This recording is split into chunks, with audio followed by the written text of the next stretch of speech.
ചേട്ടനെ എവിടെ നിന്ന് കിട്ടി? അതെ, ക്ലീറ്റോസ് പുറകെ വരുന്നുണ്ട്. കാര്യങ്ങൾ ഞങ്ങളൊന്ന് പ്ലാൻ ചെയ്ത് വെച്ചിട്ടുണ്ട്. കൂടെ നിന്ന് തന്നാൽ മതി. ഓക്കെ, എന്താണെങ്കിലും കുഴപ്പമില്ല, ഒന്ന് ദേഷ്യപ്പെട്ട് കണ്ടാ മതി ക്ലീറ്റോ. നമ്മളിവിടെ ഇല്ലേ? ചേട്ടൻ ഇതിനു മുമ്പ് ഇങ്ങനെ വല്ലതും ചെയ്തിട്ടുണ്ടോ? കലാകാരനല്ലേ?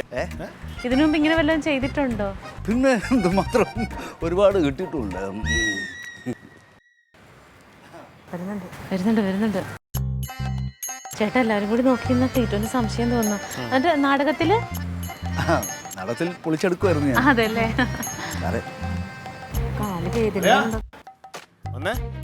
എന്റെ വീട്ടിലോട്ടാ പോകുന്നെന്ന് തോന്നുന്നു. അല്ലല്ലേ, വരും. കാല് വേദനിക്കൂലേ ദൈവമേ? ഭയങ്കര മാറ്റം കേട്ടോ, നല്ല മാറ്റമാണ്. റാം റാം. തമ്പി റാം റാം. ഓ അത് അല്ല, നാടകക്കാരന് എന്ന് നാടകമൊന്നും ഇല്ലല്ലേ? നാടകമാണ്. ഞാൻ പുതിയ നാടകത്തിന്റെ പണിപ്പുരയിലാണ്. എഴുത്തില്ല. അതെ, അങ്ങ് വലിയൊരു എഴുത്തുകാരനൊക്കെ ആയതുകൊണ്ട് എൻ്റെ ഒരു അഭ്യർത്ഥനയാണ്. എന്താണ്? നമ്മുടെ മഹാത്മാജിയുടെ ജീവിത ചരിത്രം ആസ്പദമാക്കി ഒരു നാടകം എഴുതിക്കൂടെ?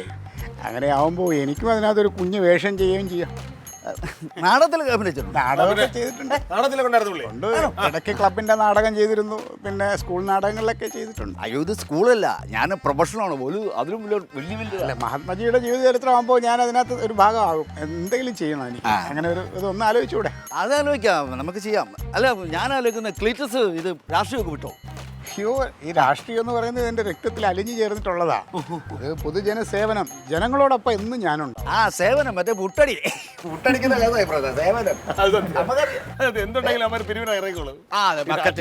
ബക്കറ്റ് വരും. മെയിൻ കേസാ ബക്കറ്റ് വരുവ്. നേരത്തെ സഞ്ചിയായിരുന്നു, ഇപ്പൊ കപ്പം കൊണ്ട് ഇറങ്ങിയിരിക്കുന്നു.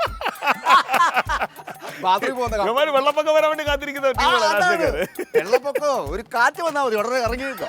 അതെ സുഹൃത്തെ, ഞങ്ങൾക്ക് ഈ രാഷ്ട്രീയക്കാരെന്ന് പറയുമ്പോൾ രാഷ്ട്ര സേവനം ചെയ്യുന്നവരാണ്. നിങ്ങൾ അങ്ങനെ ചിന്തിക്കൂ, പരിഹസിക്കല്ലേ. അത് മനസ്സിലായി. ഏതാ നിങ്ങളുടെ പാർട്ടി എന്ന് പറഞ്ഞേ? DDT. ഒരു ഉറുമ്പിന് പോലും ഇടാൻ കൊള്ളാത്തൊരു സാധനമായി DDT. എല്ലാ കള്ളന്മാരെ ഒരെണ്ണം പണിയെടുക്കത്തില്ല. അയ്യോ, അതിനകത്ത് കുറെ കിഴങ്ങന്മാരുണ്ട്. തമ്പുരാനെ, വീടിനും കൊള്ളത്തില്ല നാടിനും കൊള്ളാത്ത ചുമ്മാ കുറെ എണ്ണം അലഞ്ഞു കിടക്കുക. പിന്നെ ഒരുപാട് പേരൊന്നുമില്ല, എല്ലാം കൂടെ ഒരു 7 പേരും കാണും. അതുകൊണ്ട് കാല് വാരത്തില്ല. ഇതുപോലുള്ള കിഴങ്ങന്മാരുടെ കാലല്ലേ.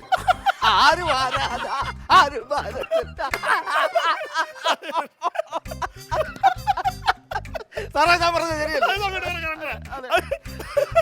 അല്ല, നിങ്ങളുടെ നേതാവിന്റെ പേരെന്തായിരുന്നു? സർവശ്രീ അപ്പുക്കുട്ടൻ അവർ. ഭൂലോക കള്ളൻ.